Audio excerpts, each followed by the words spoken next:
বিরিয়ানি মানেই একটা আবেগ, আর সেই বিরিয়ানি যদি হয় একদম রেস্টুরেন্টের মতো ঝরঝরে আর সুস্বাদু, তাহলে তো কথাই নেই। আজকে আমি আপনাদের দেখাবো খুব সহজ পদ্ধতিতে ঘরে কিভাবে পারফেক্ট বিরিয়ানি রান্না করা যায়। তো hey WhatsApp guys, I am fat boy, welcome to my channel.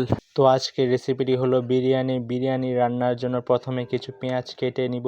পেঁয়াজগুলো চিকন চিকন করে স্লাইড করে কাটতে হবে, যাতে বেরেস্তা বানালে খুব সুন্দর হয়। পেঁয়াজ কাটার পাশাপাশি আপনারা একটি ফ্রাই প্যানে তেল গরম করতে থাকবেন, কারণ আগে থেকে তেলটা গরম করলে বেরেস্তাটা ভাজতে খুব সহজ হয়, কালারটা খুব সুন্দর আসে। দেখেন বেরেস্তার ফার্স্ট লুক কি সুন্দর এসেছে। তো আপনারা এই বেরেস্তাটি বানাতে কমপক্ষে 5 মিনিট ভাজবেন, তাহলে সুন্দর একটি কালার পাবেন। তো এখন আমার বেরেস্তা ভাজা প্রায় শেষ। এখন আমি আগে থেকেই রান্না করা মুরগির মাংসটা সেই ফ্রাই প্যানে দিয়ে দেব। আপনারা চাইলে মুরগির মাংস নতুন করে রান্না করে নিতে পারেন, আর এই মুরগির মাংস রান্না করার রেসিপি আমার বায়োতে দেওয়া আছে, বা আমি একটা নতুন ভিডিও বানিয়েছি সেখানে দেওয়া আছে, আপনারা দেখে আসতে পারেন। তো আমি এই মুরগির মাংসটি 5 থেকে 7 মিনিট জাল দিয়ে নিচ্ছি, যাতে আরো ভালো করে সিদ্ধ হয়ে যায়। তারপরে সেখানে আদা বাটা, রসুন বাটা, হজ, জিরা এগুলো দিয়ে দিয়েছি। আর হজ, আপনারা বলেন যে ভাইয়া হজ কি? হজ বলতে যেটা ধনিয়া বোঝায়, আমাদের গ্রামের ভাষায় ধনিয়াকে হজ বলে। তো আপনারা অবশ্যই কমেন্ট করে বলবেন কাদের আঞ্চলিক ভাষায় ধনিয়াকে হজ বলে, তার কমেন্টে অবশ্যই বলে যাবেন। এখন আমাদের মাংসটা প্রায় কষানি শেষের দিকে, এখন আমরা সেখানে